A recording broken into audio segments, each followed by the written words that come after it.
morning friends. இந்த வீடியோவில் நம்ம பார்க்க போகிறது இங்கிலீஷ் கிராமரில் டைரக்ட் இன்டு இன்டைரக்ட். நிறைய பேர் கிராமர் போடுங்கன்னு சொன்னாங்க.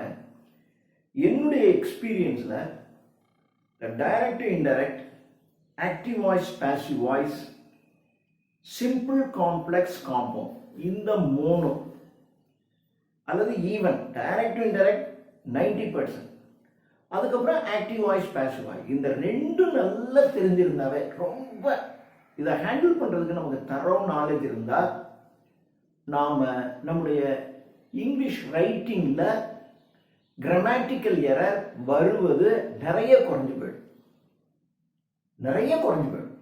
ஏன்னா இதை நான் அனுபவபூர்வமாக பார்த்துருக்கேன்.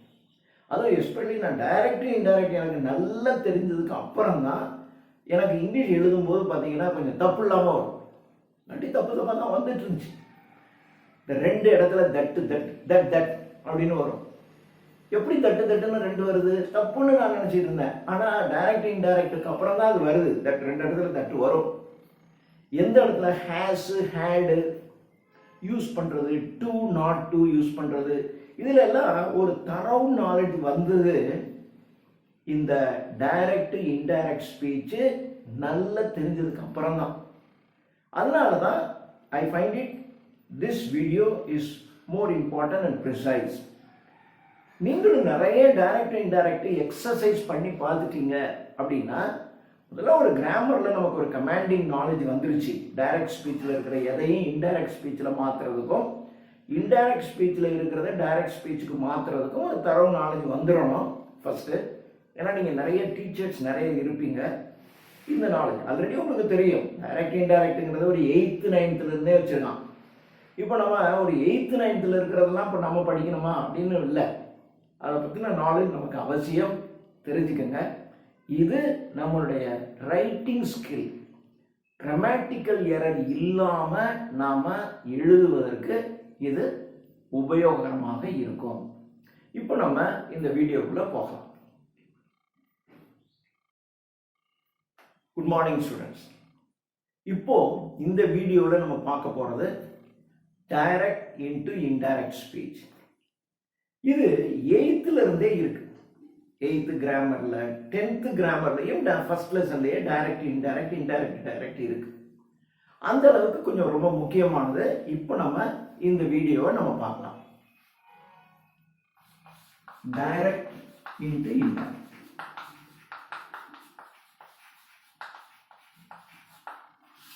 நான் கொஞ்சம் பேசிக்காகவே நான் சொல்ல ஆரம்பிக்கிறேன். பல விதங்களுக்கு யூஸ் ஆகும். இப்போ Ram said to Sita,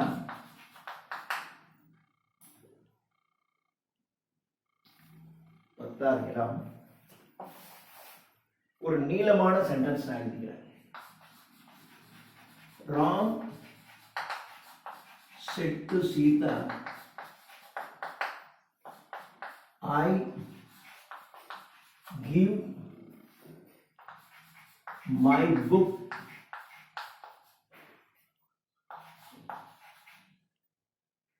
today for your study. இப்படி ஒரு சென்டென்ஸ் இருக்கு. இதுல Ram said to Sita, comma quotation begins. இது கொட்டேஷனுக்கு உள்ளுக்குள்ளே இருக்கின்ற பகுதி. இது கொட்டேஷனுக்கு வெளியில இருக்கக்கூடிய பகுதி. இதற்கு ரிப்போர்ட்டிங் ஸ்பீச் அப்படின்னு பேரு. இதற்கு ரிப்போர்ட்டட், இது ரிப்போர்ட்டிங் பார்ட், இது ரிப்போர்ட்டட் பார்ட்னு பேரு. ஒன்று.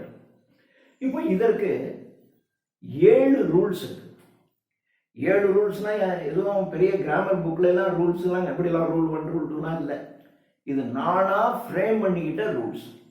இந்த 7 ரூல்ஸையும் நீங்க அப்ளை பண்ணிட்டீங்க அப்படின்னா எந்த சென்டென்ஸா இருந்தாலும் அது டைரக்ட்ல இருந்து இன்டைரக்ட்டுக்கு ஆட்டோமேட்டிக்கா மாறும். ரூல் 1. ரூல் 1. இது எந்த வகையான வாக்கியம் கொடுத்திருக்கிறது, என்ன டைப் ஆஃப் சென்டென்ஸ் நம்ம பார்க்கணும். ஐடென்டிபிகேஷன் ஆஃப் சென்டென்ஸ் சொல்லலாம். இது என்ன டைப் ஆஃப் சென்டென்ஸ் கண்டுபிடிக்கணும்.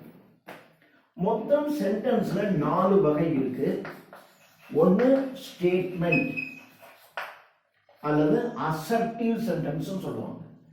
Statement, assertive sentence, declaration sentence, மூணும் ஒண்ணுதான். அசர்ட்டிவ்னு சொல்லலாம், ஸ்டேட்மெண்ட்னு சொல்லலாம், அசர்ட்டிவ், டிக்ளரேஷன். உங்களுக்கு எது ஈஸியா இருக்கும் அதை ஞாபகம் வச்சுக்கங்க. ஸ்டேட்மெண்டா, அசர்ட்டிவா, டிக்ளரேஷனா தெரிஞ்சுக்கணும். ரெண்டாவது இன்டராகேட்டிவ்.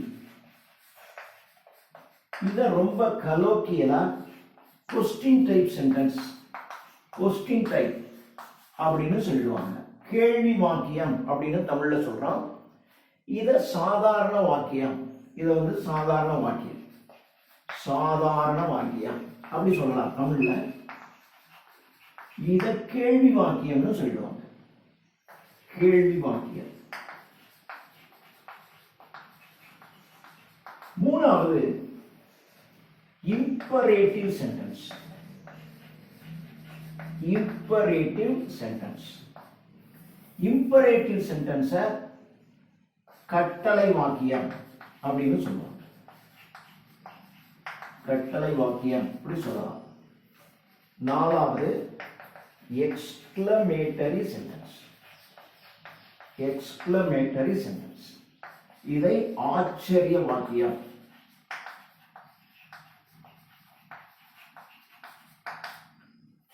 இது 4 டைப். இப்போ நமக்கு கொடுத்திருக்கிறது என்ன டைப்? இப்போ நம்ம பார்க்க வேண்டியது இதுதான். இது என்ன டைப் ஆஃப் சென்டென்ஸ்னு பார்க்கணும். பொதுவா கேள்வி வாக்கியம்னா கேள்விக்குறியில முடிவடையும். ஆச்சரிய வாக்கியம்னா ஆச்சரியக்குறியில முடிவடையும். So interrogative sentences end with a question mark. Exclamatory sentences end with an exclamatory mark. So interrogative sentence கேள்விக்குறியில முடிவடையும், exclamatory sentence ஆச்சரியக்குறியில முடிவடையும்.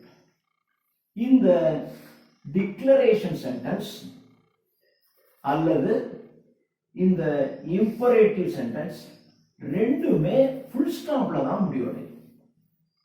இது ரெண்டுமே ஃபுல் ஸ்டாப்ல தான் முடிவடையும்.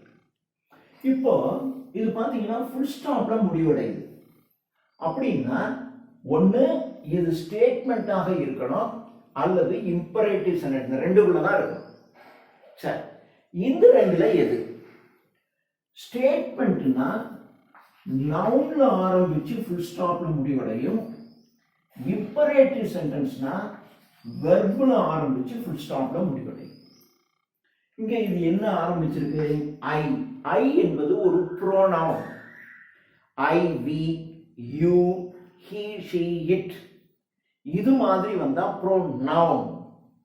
அல்லது ஒரு பேரு, ஒரு ஆளினுடைய பேரு, ஒரு பெண்ணினுடைய பேரு, அல்லது ஒரு பொருளினுடைய பேரு, ஒரு விலங்கினுடைய பேரு, ஒரு பறவையினுடைய பெயர் இப்படி வந்துச்சுன்னு சொன்னா இது நவுன். இது நவுன்ல ஆரம்பிக்குது, ஃபுல் ஸ்டாப்ல முடிவடையுது. எனவே இது ஸ்டேட்மெண்ட். ஸோ ரூல் நம்பர் 1 படி இது என்ன டைப் ஆஃப் சென்டென்ஸ் முதல்ல கண்டுபிடிக்கணும். ஏன்னா இது தெரிஞ்சிச்சுன்னா தான் அதுக்கு தகுந்தாப்புல மற்றதை நம்ம மாற்றணும். நம்பர் 1. தென் rule number 2.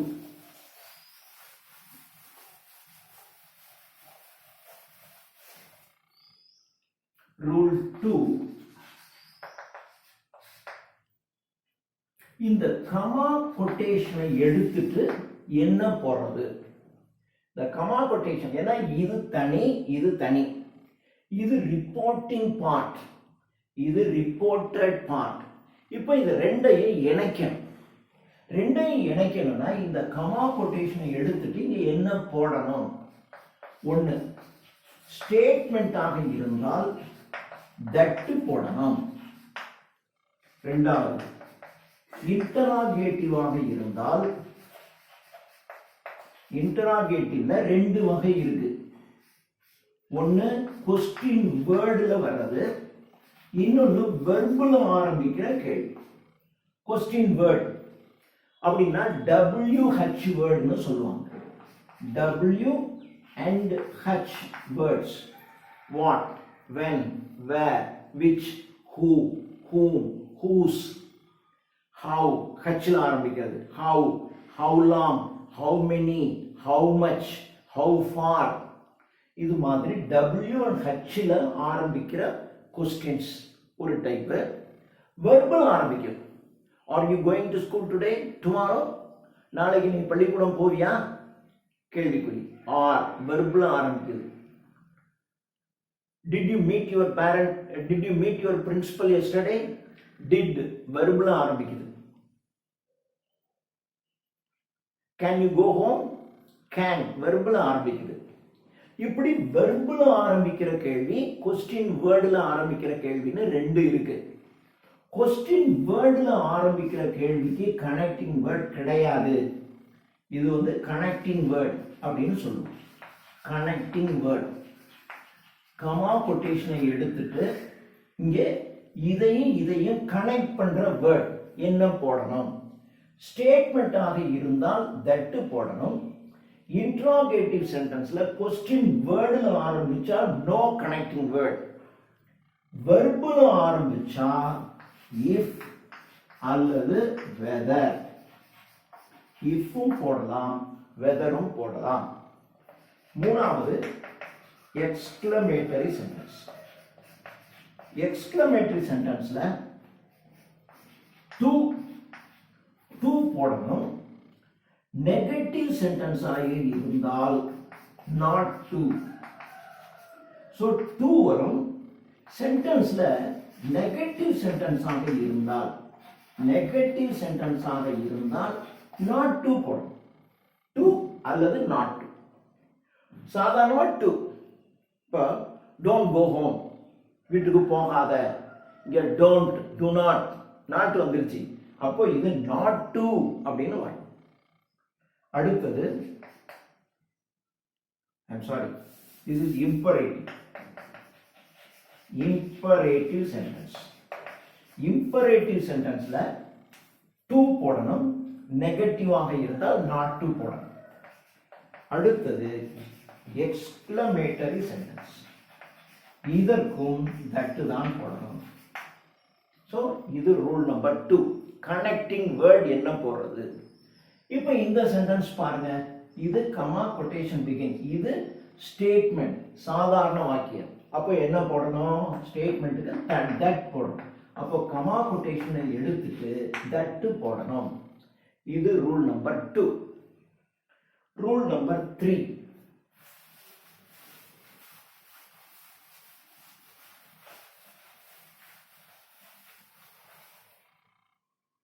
Rule number 3.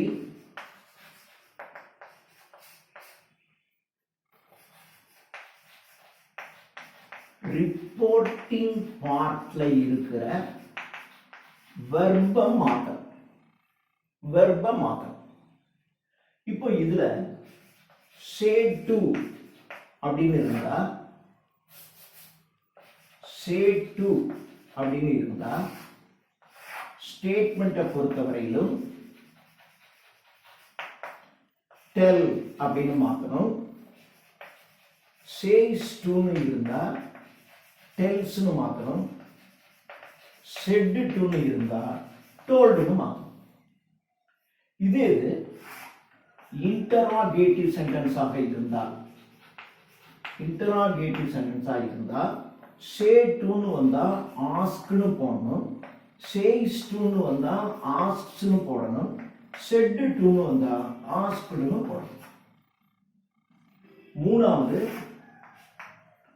imperative sentence ஆக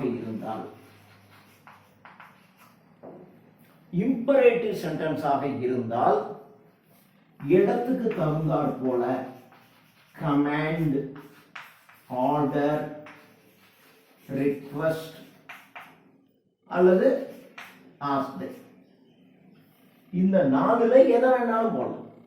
அப்போ அந்த சென்டென்ஸ் கமாண்ட் பண்றதாக இருந்தா, கமாண்ட்னா ஒரு ஹை லெவல்ல இருக்கிறவங்க கீழ் லெவல்ல இருக்கிறவங்கள கமாண்ட் பண்ணுவாங்க. இப்போ the employer commanded the employee, employer எம்ப்ளாயியை கமாண்ட் பண்ணுவாரு. the manager commanded the peon, அப்படி போய் அந்த இதை எடுத்துருவான். இப்படி கமாண்ட் பண்றது அல்லது ஒரு ஆர்டர் போடுறது. கமாண்டுங்கிறது ஒரு ஹை, ரொம்ப ஹை, எல்லாரையும் நம்ம கமாண்ட்லாம் பண்ண முடியாது. ஆர்டர் போடுவாங்க, போய் அதை செய், இதை எடுத்துருவா. ஸோ ஆர்டர் போடுறது. ஸோ கமாண்டுன்னா சே டூக்கு கமாண்டுன்னு போடணும், சேஸ் டூக்கு கமாண்ட்ஸ்னு போடணும், செட் டூக்கு கமாண்டட் அப்படின்னு பாஸ்ட் டென்ஸில் போடணும். ஆர்டர் ஒரு ஹை அஃபீஷியல் கீழே இருக்க அடுத்த லெவல் அஃபீஷியலை ஆர்டர் போடுவாங்க. அதுக்கு say to order, says to orders, said to ordered அப்படி போகும். சில சமயங்களில் ஒரு ரிக்வஸ்ட் பண்ணுற மாதிரி இருக்கும். Please please give me your pen.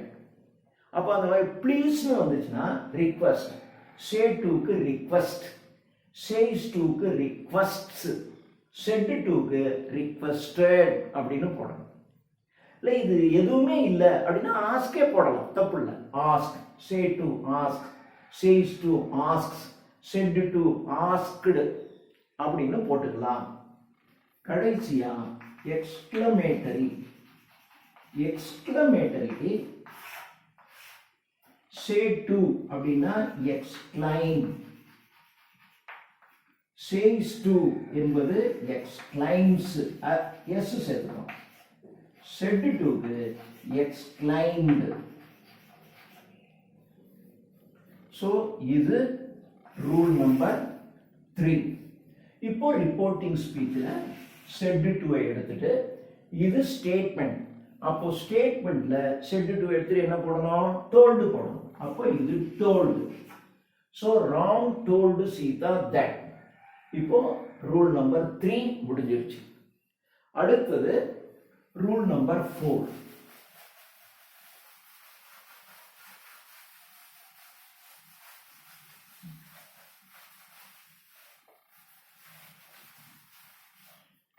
Rule number 4.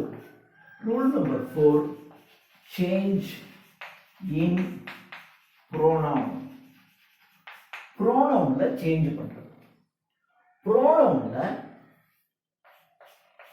I,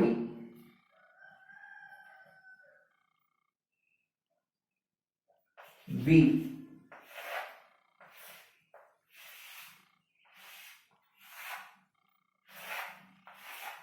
இது first person, first person singular, first person plural. அதே மாதிரி செகண்ட் பர்சன்ல singular plural, third person singular plural. இப்போ ஐ சிங்குலர் ப்ளூரல் பி. செகண்ட் பர்சன்ல சிங்குலரும் யூ தான், ப்ளூரலும் யூ தான். தேர்ட் பர்சன்ல ஹி, ஷி, இட், இது மூணு சிங்குலர். தே என்பது ப்ளூரல், தே என்பது ப்ளூரல். ஸோ இப்போ ஃபர்ஸ்ட் பர்சன் ஸ்பீக்கரை குறிக்கும், செகண்ட் பர்சன் லிசனரை குறிக்கும், தேர்ட் பர்சன் நோ சேஞ்ச். கவனமா இருக்கும். ஃபர்ஸ்ட் பர்சன் வந்துச்சுன்னா இது I, me, my, we, us, our, you, you, your, இதுவும் you, you, your, இது he, him, his, இது she, her, her, it, its, its, take, them, their. இப்போ இத இக்கு அப்படின்னு சொல்லுவாங்க, இத உடைய அப்படின்னு சொல்லுவாங்க. ஐ நான், மீ எனக்கு, மை என்னுடைய, வி நாங்கள், அஸ் எங்களுக்கு, அவர் எங்களுடைய, யூ நீ, யூ உனக்கு, யுவர் உன்னுடைய. இது ப்ளூரல்ல, யூ உங்கள், நாங்கள், சாரி யூ நீங்கள், யூ உங்களுக்கு, யுவர் உங்களுடைய, அவன் அவனுக்கு அவனுடைய, அவள் அவளுக்கு அவளுடைய, அது அதற்கு அதனுடைய, அவர்கள் அவர்களுக்கு அவர்களுடைய. ஸோ இது மாதிரி இதை மாற்றிக்கணும். இப்போ இந்த ரோல இருக்கிறத இதுல தான் மாற்றணும், இதுல இருக்கிறத இதுல தான் மாற்றணும், இதுல இருக்கிறத இதை தான் மாற்றணும். இதை இப்படி மாற்றக்கூடாது, இதை இதுக்குள்ளதான் மாற்றலாம், அந்த ரோல அந்த ரோக்குள்ள தான் மாற்றணும். இப்போ ஃபர்ஸ்ட் பர்சன் ஸ்பீக்கரை குறிக்கும். இதுல எங்கெங்க ப்ரோனவுன் இருக்கு? ஐ ஒரு ப்ரோனவுன், மை ஒரு ப்ரோனவுன், யுவர் ஒரு ப்ரோனவுன், மொத்தம் 3 ப்ரோனவுன் இருக்கு. இப்போ ஃபர்ஸ்ட் பர்சன் ஸ்பீக்கரை குறிக்கும். இங்க ஸ்பீக்கர் ராம், ராம் என்பது ஆண். அப்போ ஐய ஹீயா மாத்திக்கணும், ஹீயா மாத்திக்கணும். அடுத்தது மை, மை என்பது இங்க இருக்கு. மையும் ஃபர்ஸ்ட் பர்சன் தான், மையும் ஃபர்ஸ்ட் பர்சன் தான். மை ஃபர்ஸ்ட் பர்சன் ராமை குறிக்கும். அப்போ ராம் என்பது ஆண், அதனால மைய என்ன செய்யறேன், ஹிஸ்னு மாத்திக்கிறேன். அடுத்தது யுவர், யுவர் என்பது செகண்ட் பர்சன்ல இருக்கு, செகண்ட் பர்சன். அப்போ செகண்ட் பர்சன்ங்கிறது லிசனர், கேட்கிறவங்க. டைரக்ட் இன்டைரக்ட்னாவே ஒருத்தவங்க பேசுறாங்க ஒருத்தவங்க கேட்கிறாங்கன்னு அர்த்தம். இப்போ ராம் செட் டு சீதா, ராம் வந்து சீதா கிட்ட சொல்றாரு. அப்போ ராம் பேசுறவரு, சீதா கேட்கிறவங்க. அப்போ Sita is the listener, Sita. So second person என்பது லிசனரை குறிக்கும். லிசனர் சீதா, சீதா பெண். அதனால யுவர் என்பதை, யுவர்ங்கிறது ஒரு ஆள் தான், அப்போ என்னன்னு மாத்தணும், ஹெர்னு மாத்தணும். அப்போ ஹெர். ஸோ இது சேஞ்ச் இன் தி ப்ரோனவுன், ஈஸியா மாத்திடலாம், இந்த அட்டவணை தெரிஞ்சுக்கணும். ஸோ இது ரூல் நம்பர் 4. அடுத்தது rule number 5. Rule number 5.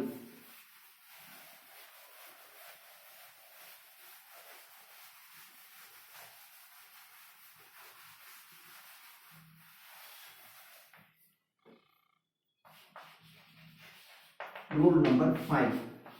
Change in tense. Change in tense. இது ரிப்போர்ட்டிங் ஸ்பீச்ல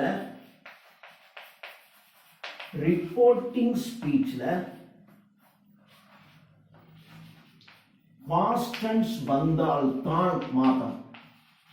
ரிப்போர்ட்டிங் ஸ்பீச்ல பாஸ்ட் டென்ஸ் வந்தால் தான் நீங்க இதை மாத்தணும்.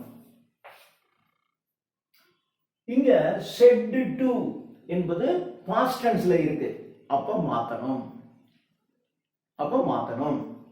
எப்படி மாத்தணும்? present tenseல இருந்தா past tenseல மாத்தணும், past tenseல இருந்தா past perfect tenseல மாத்தணும். ஏற்கனவே past tenseல இருந்தா past perfect tenseல மாத்தணும், present tenseல இருந்தா past tenseல மாத்தணும். இப்போ will, can அதெல்லாம் would, could past tenseல மாறிடும்.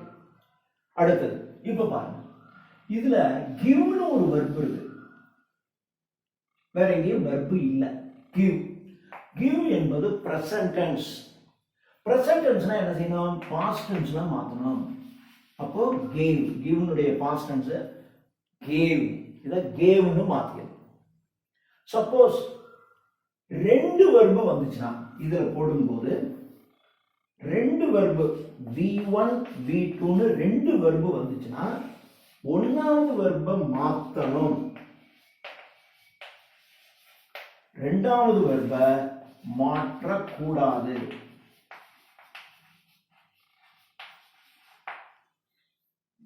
ரெண்டு வெர்பு வந்தா எப்படின்னா இப்போ வில் கோ அப்படின்னு வருதுன்னு வச்சுங்க.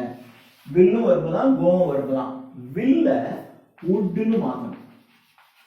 இதை நான் ஆக்சிலரி வெர்புன்னு சொல்லலாம். ஒரு சின்ன கிளாஸ்ல இருக்கவங்களுக்கு கொஞ்சம் புரியாதுங்கிறதுனால நான் வில் ரெண்டு வெர்புன்னு சொன்னேன்.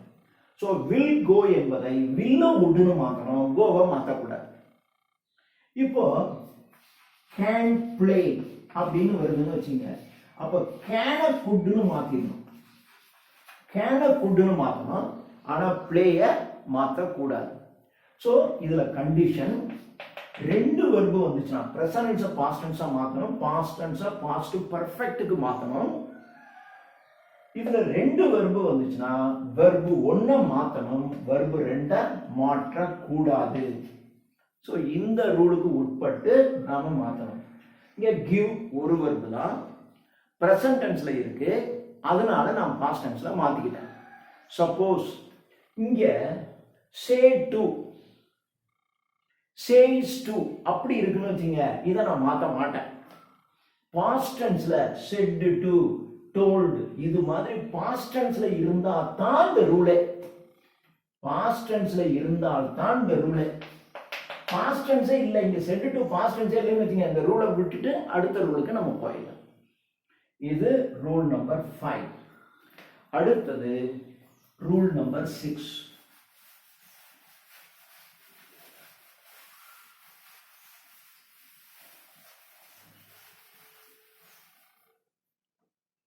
Rule number 6,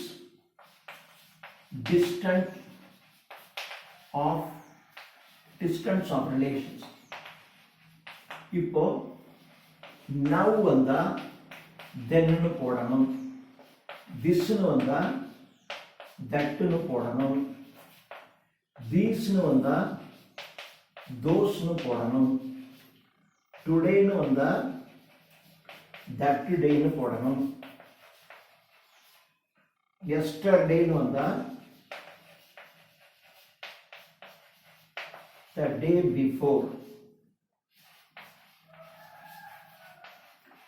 before, அல்லது the previous day. ரெண்டுல எது வேணாலும் போடலாம். the day before அல்லது the previous day. tomorrow னு வந்துச்சுன்னா the next day அல்லது the day after.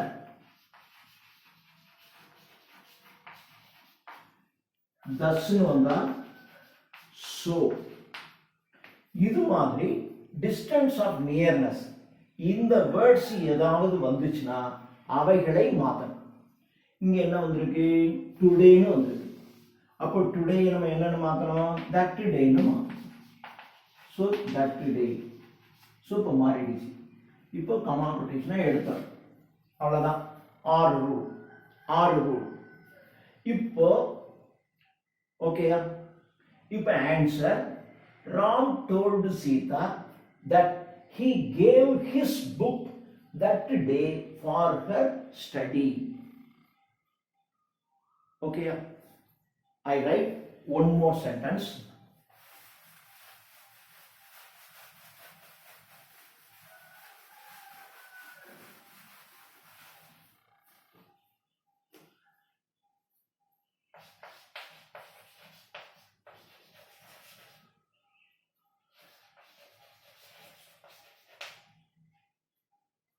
Prakash says, we play match with Blue Star team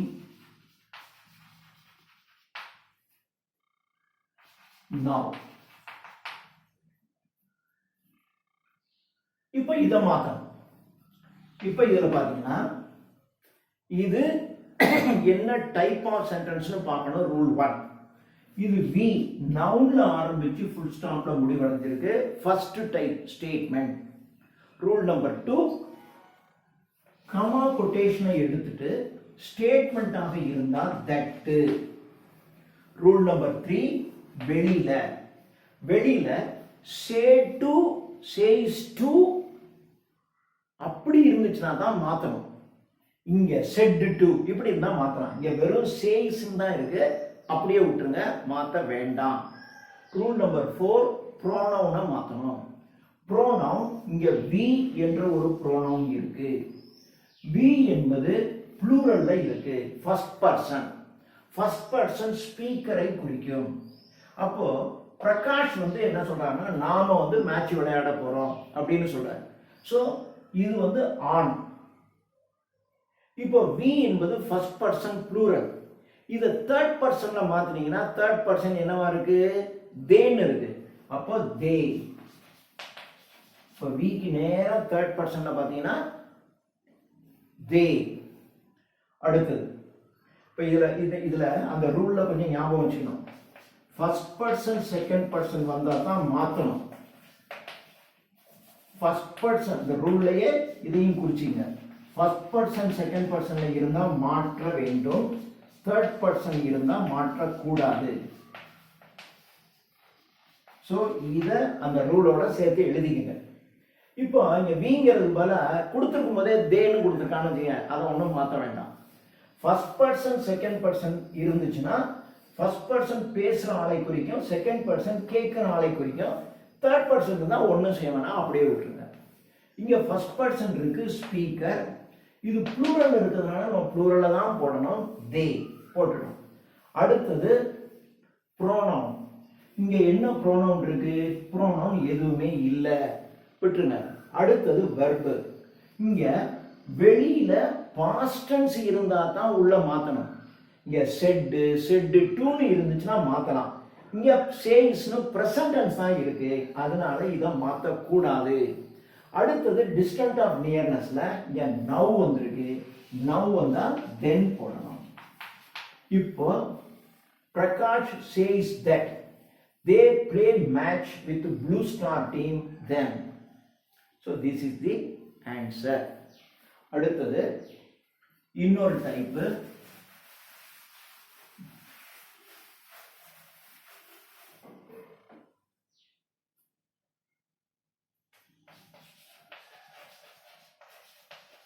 Balu said to Kamala,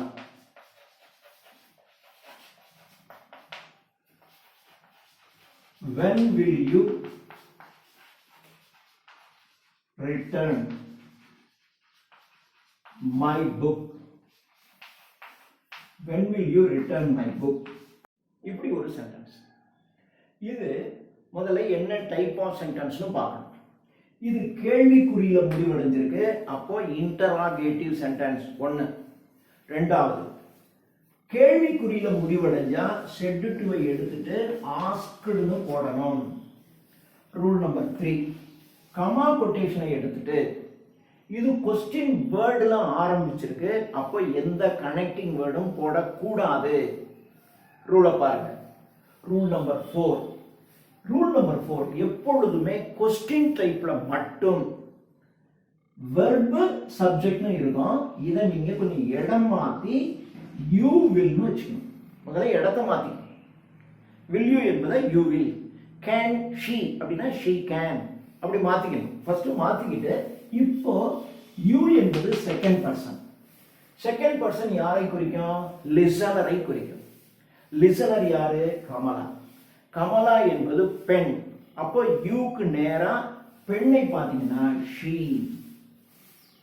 she. Okay. அடுத்தது இப்போ இதுதான் முன்னாடி வந்துச்சு, வில் ரிட்டர்ன். வில்லும் வெர்பு தான், ரிட்டர்னும் வெர்பு தான். ரெண்டு வெர்பு சேர்ந்து வந்தா V1 V2 ரெண்டு வந்தா V1 தான் மாத்தணும், V2 மாத்தக்கூடாது. அப்போ இந்த வில் என்பதை வுட்னு மாத்திக்கலாம், வுட் அப்படின்னு மாத்திக்கலாம். அடுத்தது ப்ரோனவுன். ப்ரோனவுன்ல யூவை மாத்திருக்கோம், இங்க மை மாத்தல. மை என்பது ஃபர்ஸ்ட் பர்சன். ஃபர்ஸ்ட் பர்சன் என்பது ஸ்பீக்கரை குறிக்கும். ஸ்பீக்கர் பாலு, ஆன். அப்போ மைக்கு நேரா பாத்தீங்கன்னா ஆணை குறிப்பது ஹிஸ், அதனால ஹிஸ் புக். இதை எடுத்துக்கணும். அடுத்தது டுடே வந்தா தட் டே, திஸ் வந்தா தட், தீஸ் வந்தா தோஸ், நவ் வந்தா தென், இதெல்லாம் கொடுத்துருந்தேன். அது மாதிரி எதுவும் வந்திருக்கா, வரல. ஸோ விட்டு. இப்போ Balu asked Kamala when she would return his book. When she would return his book. Okay? Then அடுத்தது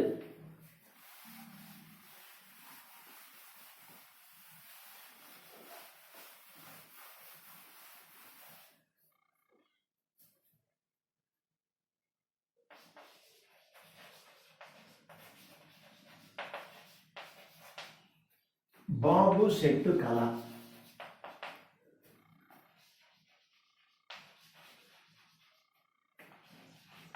can you give your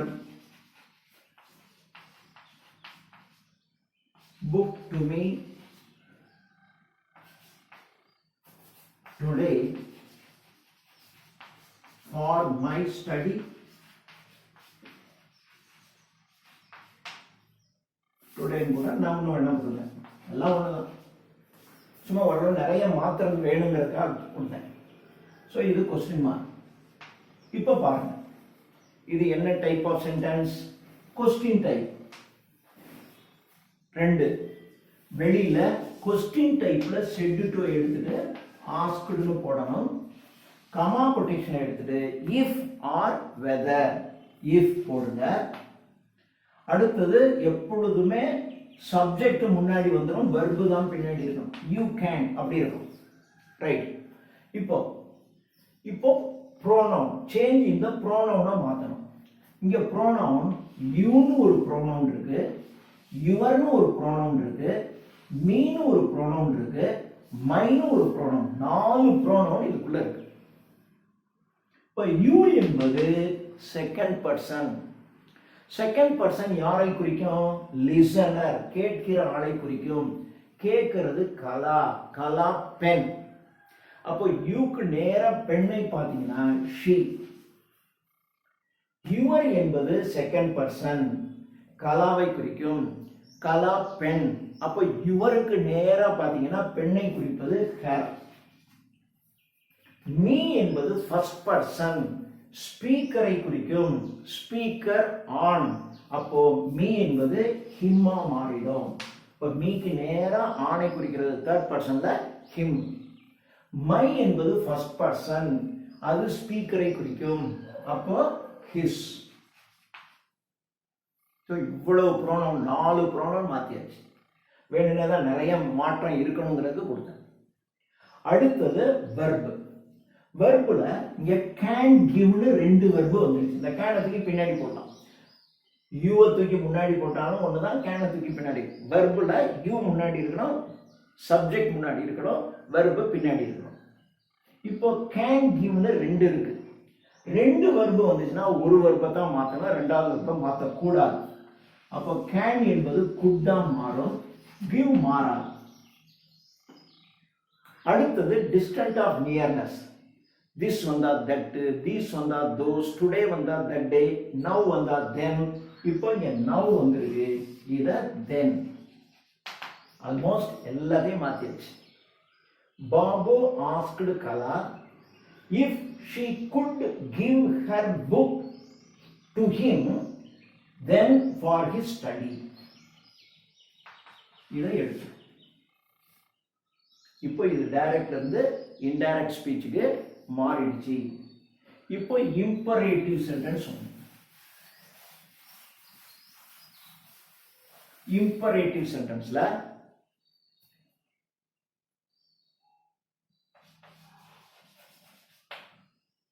Ravi said to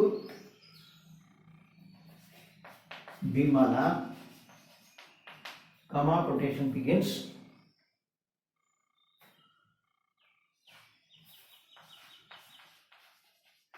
open the door now. இப்போ இது ஃபுல் ஸ்டாப்ல முடிவடைந்திருக்கு, வெர்புல ஆரம்பிக்குது.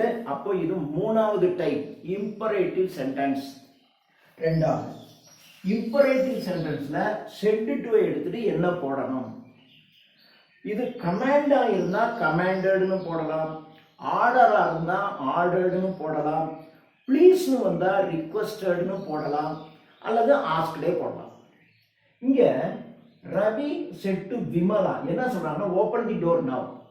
இதை ஓப்பன் தி டோர் நவ் அப்படின்னு ஒரு பெருசாக கமாண்டுனோ ஆர்டரோ எடுத்து போடணுங்கிற அவசியம் இல்லை.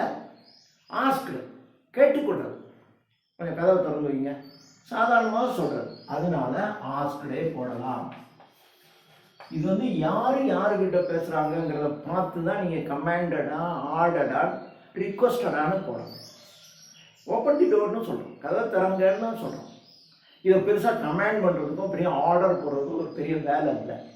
அதனால் கேட்டுக்கொள்வது, அந்த கதவை திறந்தவை என்று கேட்டுக்கொண்டார். ஆஸ்க். So ask Vimala. இப்போ கமா கொட்டேஷனை எடுத்துட்டு டூ போடணும். இங்கே நெகட்டிவாக வந்துச்சுன்னா நாட் டூ போடணும். இங்கே பாசிட்டிவாக இருந்தால் டூ. அடுத்தது வர்பு. இங்கே ஓப்பன் அப்படின்னு இருக்கு வர்பு. செட் டு இருக்கிறதுனால இதை ஓப்பன்டுன்னு மாற்றணும். ஆனால் டூ வந்துச்சுன்னா டூக்கு பக்கத்தில் இருக்கிற வர்பை மாற்றக்கூடாது. எப்பொழுதும் டூக்கு பக்கத்தில் ப்ரெசன்டென்ஸ் தான் இருக்கும். இது இன்ஃபினிட்டிவ்னு பேர். இன்ஃபினிட்டிவ்ல டூக்கு பக்கத்தில் எப்பொழுதுமே ப்ரெசன்டென்ஸ் தான். டு வெண்ட்னு சொல்ல முடியாது. To go, to come, to play, to think, to work. So டூக்கு பக்கத்தில் எப்பொழுதும் ப்ரெசன்டென்ஸ் தான் இருக்கும். ஸோ இங்கே டூ போட்டதுனால இந்த வெர்பை மாற்றக்கூடாது. ஸோ அடுத்தது நவ். நவ் என்பது தென்னு மாறிடும். அவ்வளோதான். So Ravi asked Vimala to open the door then. இப்போ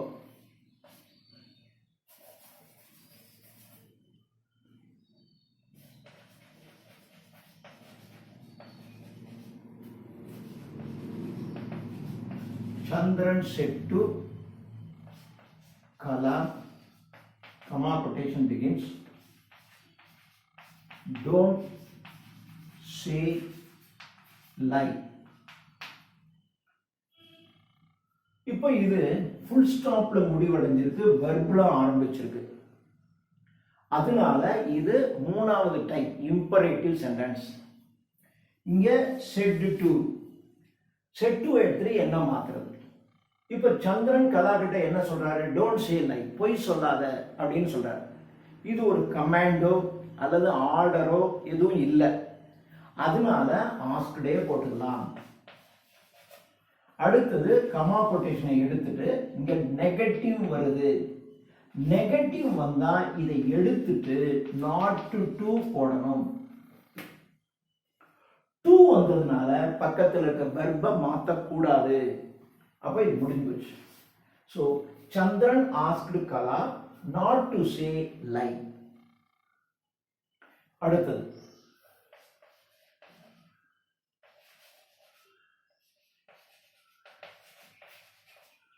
Balu said to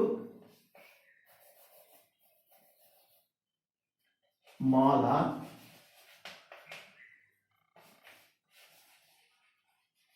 please give me your book now. Please give me your book now. இப்போ இது ஃபுல் ஸ்டாப்ல முடிவடைஞ்சிருக்கு. அப்போ இது வெர்ப்ல ஆரம்பிக்குது. ப்ளீஸ்னு வந்துருச்சுனாவே மூணாவது டைப் தான். சரி, ப்ளீஸை விட்டுட்டு பாருங்க, வெர்ப்ல தான் ஆரம்பிக்குது. ஸோ வெர்ப்ல ஆரம்பிக்குது ஃபுல் ஸ்டாப். அது ப்ளீஸ்னு வந்தாவே அது imperative, request, commands and request சென்டென்ஸ்னு பேர். ஸோ இது மூணாவது டைப். மூணாவது டைப்ல செட் டு எடுத்துட்டு இங்க ப்ளீஸ்னு வந்ததுனால ரிக்வஸ்டட், ரிக்வஸ்டட்.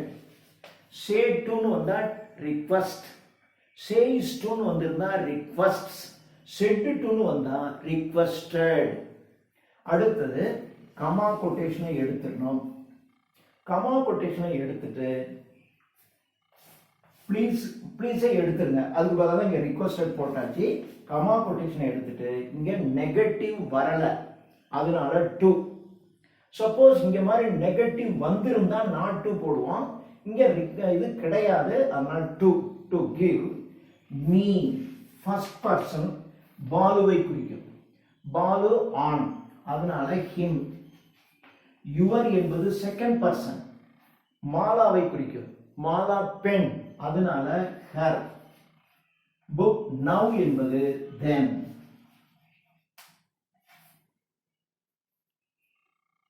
ஓகேயா? தென் அடுத்தது ஒரு எக்ஸ்கிளமேட்டரியில ஒரு சென்டென்ஸ்.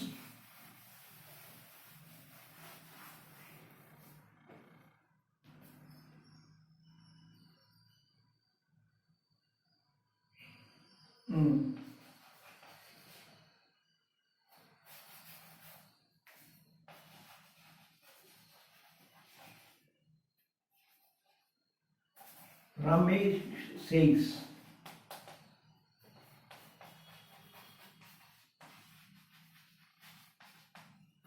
how beautiful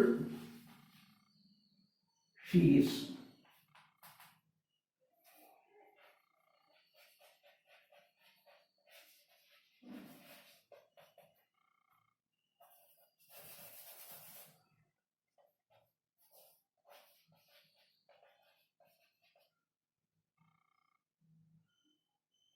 Right. இது எக்ஸ்கிளமேட்டரி சென்டென்ஸ். எக்ஸ்கிளமேட்டரி சென்டென்ஸ்ல says to, says என்பது exclaims, exclaims. கமா கொட்டேஷனை எடுத்துட்டு that. அடுத்தது சப்ஜெக்ட் வெர்பு முன்னாடி இருக்கு, இதை தூக்கி இங்க கொண்டு வந்துருங்க. இப்போ she என்பது என்ன வரும்? she, that she. is என்பது இங்க present tense இருக்கிறதுனால is தான். இந்த how அப்படி வந்துச்சுன்னா வெரின்னு ஒரு வேர்டை சேர்த்து. how, what a beautiful அப்படின்னா very beautiful. அப்போ how எடுத்துட்டு very beautiful. Ramesh exclaims that she is very beautiful. அடுத்தது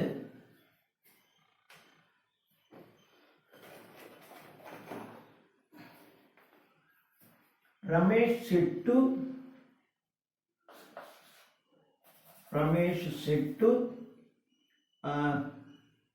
பேரே வரல,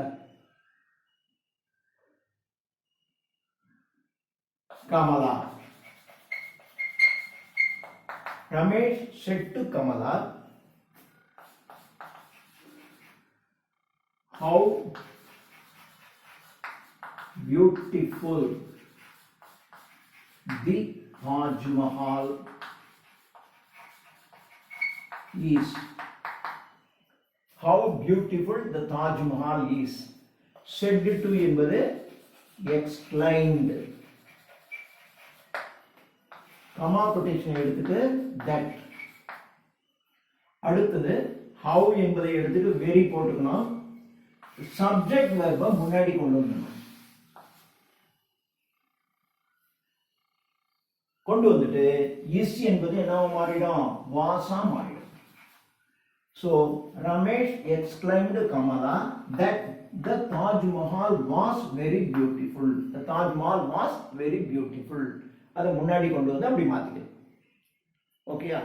இன்னும் ஒரு டைப், ஒரு ரெண்டு டைப்.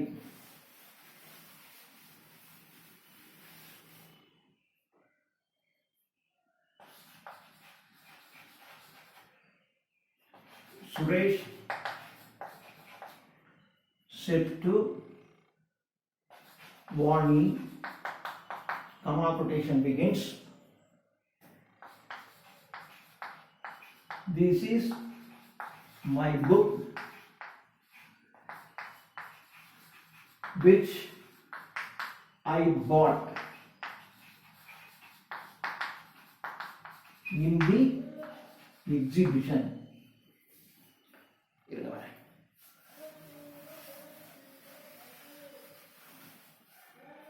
Which I bought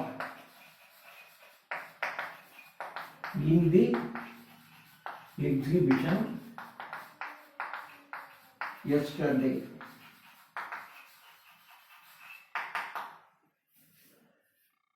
இப்போ இது திஸ் இஸ், இது நவுன் தான். இட்டு, திஸ் என்பது இது, திஸ் இஸ் மை புக், இந்த புத்தகம், அது இட்டை குறிக்கிறது. ஃபுல் ஸ்டாப்ல முடிவடைஞ்சிருக்கு.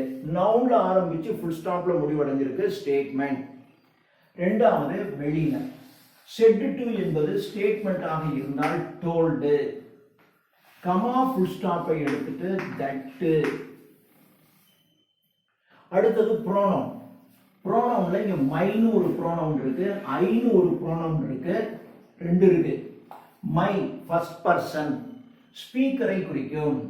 அப்போ சுரேஷ் ஆன், அதனால ஹிஸ். அடுத்தது ஐ ஃபர்ஸ்ட் பர்சன் பேசுறாள் ஸ்பீக்கரை குறிக்கும். Speaker Suresh he. ரெண்டையும் மாத்தியாச்சு. அடுத்தது வெர்பு. வெர்பு இங்க இஸ்ன்னு இருக்கு.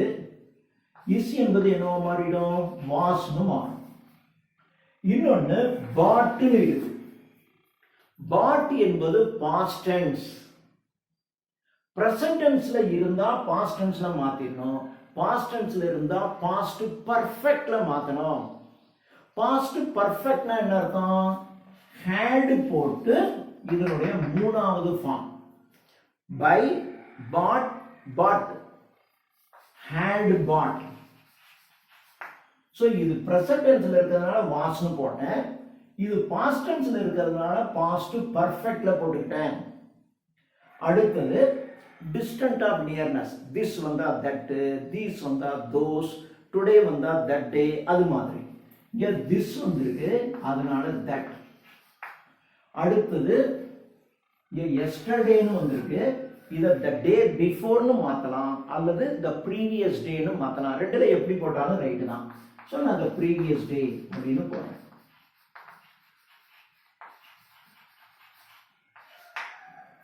இப்போ Suresh told Vani that was his book which he had bought in the exhibition the previous day.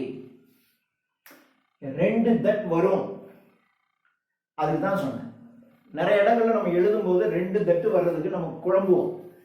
அது மாதிரி எந்த இடத்துல சில இடங்கள்ல பாஸ்ட் டென்ஸ்க்கு வந்துருச்சு, இந்த இடத்துல பாஸ்ட் பர்ஃபெக்ட்டுக்கு போயிடுச்சு. ஸோ இதுக்காக தான் நம்ம இந்த இதை தெரிஞ்சுக்கணும் அப்படின்னு சொல்லுவோம். இப்போ இந்த மாதிரியான சென்டென்சஸ் கொஞ்சம் நிறைய மாற்றி மாற்றி பழகணும். சும்மா 8th 9th 10th கிராமர் புக்கை எடுத்து அல்லது ஏதாவது ஒரு கிராமர் புக் எடுத்து அதில் இருக்க டைரக்ட் இன்டைரக்ட் எல்லாம் நீங்கள் மாற்றி பார்த்தீங்கன்னா, ஒரு நிறைய சென்டென்ஸ் மாற்றி பார்த்தீங்கன்னா எழுதும்போது நமக்கு இந்த இடத்துல பாஸ்ட் டென்ஸ்ல இருக்கு, அப்போ என்ன போடணும்? பர்ஃபெக்ட், பாஸ்ட் பர்ஃபெக்ட் போடணும், பாஸ்ட் டென்ஸ் போடணும், இந்த ப்ரீவியஸ் டே போடணும், எஸ்டர்டேனே நம்ம போட்டுக்கிட்டு இருப்போம். ஆனால் இது இன்டைரக்ட் ஸ்பீச்ல. ஏன்னா ஒரு நாவல் நீங்க படிக்கிறீங்கன்னு வச்சுங்க, அது எல்லாமே யாரோ ஒருத்தவங்க வந்து இன்னொருத்தவங்க சொல்லிக்கிட்டு இருப்பான், அப்போ அது இன்டைரக்ட் ஸ்பீச்ல தான் இருக்கும். பொதுவாக நீங்க எந்த நாவல் படிச்சீங்கன்னாலும் ஒரு பேராகிராஃப் இருந்தால் ஒருத்தர்கிட்ட இன்டைரக்ட் ஸ்பீச்சில் சொல்லிக்கிட்டு இருப்பார், அல்லது நடுவில் டைரக்ட் ஸ்பீச்சில் நேருக்கு நேராகவும் பேசிக்கிட்டு இருப்பாங்க. அப்போ ஒன்று டைரக்ட் ஸ்பீச்சில் இருக்கும் அல்லது இன்டைரக்ட் ஸ்பீச்சுக்குள்ள இருக்கும். இன்டைரக்ட் ஸ்பீச்சுக்குள்ள இருக்கும்போது இது மாதிரி வரும், டைரக்ட் ஸ்பீச்சுக்குள்ள இருக்கிறது வேற மாதிரி இருக்கும். ஸோ நாவல் படிக்கும்போது இது ரொம்ப யூஸ்ஃபுல்லாக இருக்கும். எழுதும் போதும் இது மாதிரியான பயிற்சி இருந்தால் இது உங்களுக்கு யூஸ்ஃபுல்லாக இருக்கும். So direct to indirect 8th இருக்கும், 10th இருக்கு. அதனால இதுல நீங்க நிறைய உங்களுடைய புக்ல இருக்கக்கூடிய எக்ஸசைஸ்லாம் ஒர்க் பண்ணுங்க. நானும் அதெல்லாம் தனியா இது ஜென்ரலா நான் நடத்திருக்கேன், இதை நீங்க தெரிஞ்சு வச்சுங்க. அதுக்கப்புறம் புக்ல இருக்கிறதையும் நம்ம பார்க்கலாம். தேங்க்யூ.